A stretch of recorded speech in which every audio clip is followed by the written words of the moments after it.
Hey guys, I've been tackling these Comparaduns for the last few days. It's been brutal, but I think I found the best way for me, and I'm going to share it. When I put down this thread onto my hook, it's important to leave a tag end, at least 4 or 5 inches.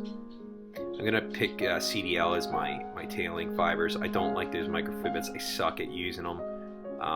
And this is, for me, is easy to use. And what's important is get the CDL on the very top of the hook. Don't worry about splaying anything yet. Just get it bound down nice and tight with a few good wraps.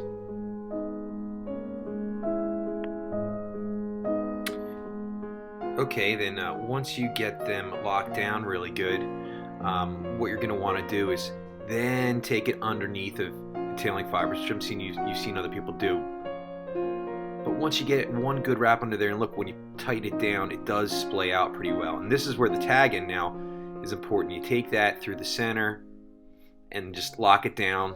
Throw your bobbin right over the top there and let the weight of it hold it. And then once you get it down so it's not going anywhere, you can get some tightening wraps and then trim everything up.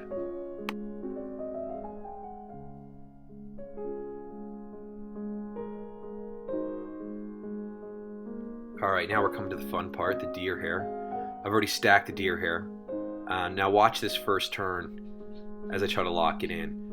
You'll see it jumps forward because I didn't spin my bobbin counterclockwise. So I restart and I spin it, and then you'll watch as it turns, it locks in, if anything, a little bit backwards, which is good. And as I'm tightening this down, I'm holding on to those tail ends as hard as I can as to not let the deer hair spin around the hook. Once it's not going anywhere, I just get I use small curved scissors. I love those things. I get them in there and I give it a snip.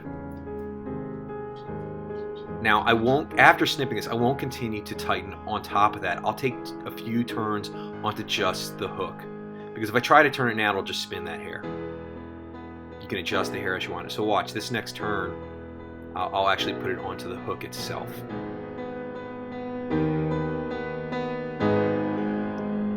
And now I can get crazy. It's not going to go anywhere, and I'll trim it up. I like to get it a little bit thinner because the bodies and those things, I was tending to make them too fat, and I need to just trim down that butt end a little bit to get a decent transitions from the tail to the thorax.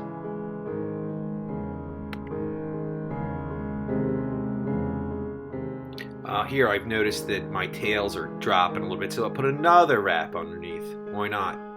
You see it does raise it a little bit. And now it's time to dub it. And I can't even tell you how important it is to put a really fine dubbing loop on there. I mean, very little.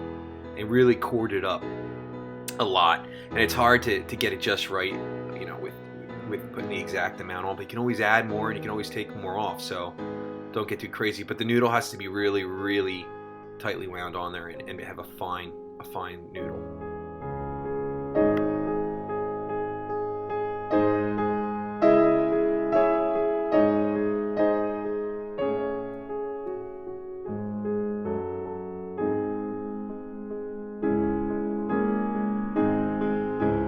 All right, so far so good. I'm gonna pull the wing back and put some wraps in front of it. Just kind of hold it out of my way.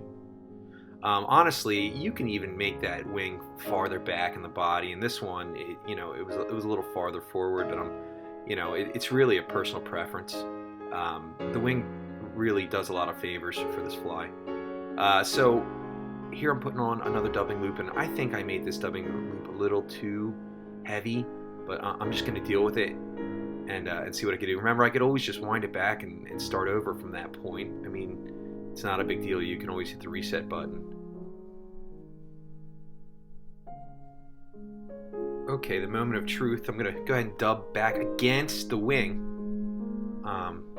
like that, and whip finish. I crowded that eye a little bit, but it's not that bad. I've made worse, trust me. It worked out good. I mean, I like to keep the eye a little bit clearer just to make it easier on me on the stream, because I'm half blind. But there it is.